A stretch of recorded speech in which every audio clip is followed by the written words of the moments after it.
이번 시간에는 처리 능력에 따른 분류에 대해서 같이 한번 살펴보도록 하겠습니다. 자, 처리 능력이 얼마나 뛰어나냐, 거기에 따라서 이제 슈퍼컴퓨터다, 메인프레임, 미니 컴퓨터, 그리고 마이크로 컴퓨터하고 이렇게 네 가지로 나눠져요. 슈퍼컴퓨터를 다른 말로 초대형 컴퓨터라고 하고요.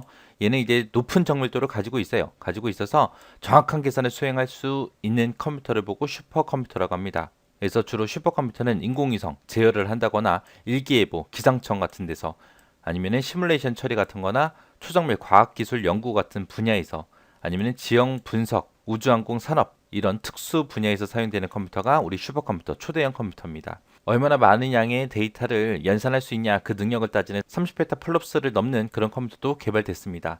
여기서 페타플롭스라는 단위가 나오는데 플롭스라는 단위가 부동소수점을 1초에 몇 번이나 계산할 수 있냐 그거 따지는 거거든요. 거기다가 이제 P라는 게 붙은 거예요.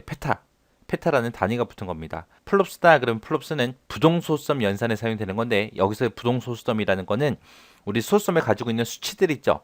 그런 숫자를 보고 우리가 부동소수점이라고 불러요. 그런 복잡한 수를 얼마나 빨리 처리할 수 있냐 그걸 따지는 단위를 보고 얘기합니다. 여기서 이제 30페타플롭스다 그러면은 1초에 부동소수점을 1000조 번 넘게 그렇게 계산하는 처리 속도를 보고 30페타플롭스라고 그렇게 불러요. 엄청나게 빠른 겁니다. 그 다음에 이제 메인프레임이요. 메인프레임이다 그러면 우리말로는 이제 대형 컴퓨터라고 그렇게 부르고요. 얘는 대규모 시스템, 대기업 같은 데서 이제 수백 명의 사용자가 동시에 사용할 수 있는 그런 컴퓨터를 보고 대형 컴퓨터라고 합니다. 얘는 이제 뭐 병원이 됐든 은행이 됐든 이런 정부 기관 같은 데서 이제 사용되는 게 메인프레임. 그 다음에 이제 미니 컴퓨터를 보고 우리가 중형 컴퓨터라고 부르고요.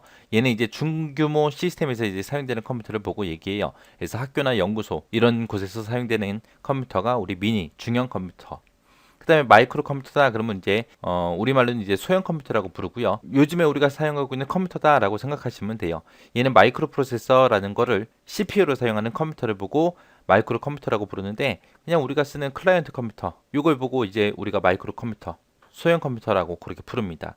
이렇게 해서 처리 능력에 따라서 얼마나 많은 양의 데이터를 빠른 속도로 처리할 수 있냐에 따라서 이렇게 슈퍼컴퓨터, 메인프레임, 미니 컴퓨터, 마이크로 컴퓨터하고 이렇게 크게 네 가지로 나눌 수 있습니다. 자, 첫 번째 워크스테이션이요. 워크스테이션이다 그러면은 우리보다 좀 더 좋은 컴퓨터를 보고 워크스테이션이라고 부릅니다. 주로 이제 서버 역할을 담당해주는 그런 컴퓨터를 보고 얘기하는 거고요. 내가 만약에 야후에 접속했다 그러면 야후가 나의 서버가 되는 거고요. 내가 네이버에 접속했다 그러면 네이버가 나의 서버가 되는 거예요. 내가 구글에 접속하면 구글이 내 서버가 되는 거고. 근데 이제 그런 사이트 같은 경우에는 나 혼자 접속해서 사용하는 게 아니라 수십 명, 수백 명의 사용자가 동시에 접속해서 동시에 뭔가를 처리하고 사용을 하죠. 여러 사용자들이 원하는 그런 데이터를 싹 다 처리할 수 있을 정도로 그런 성능을 가진 컴퓨터가 우리 워크스테이션. 얘는 이제 CPU 자체가 RISC라는 프로세서를 사용합니다.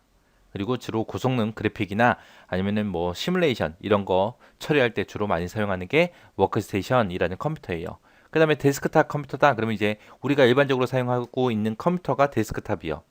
PC방에 컴퓨터 있죠. 그게 전부 다 데스크탑이에요. 본체가 따로 있고 모니터 따로 있고 다 따로따로 있는 그런 개인 컴퓨터가 데스크탑 컴퓨터예요. 그 다음에 이제 휴대용 컴퓨터다 그러면 여러 가지가 있죠.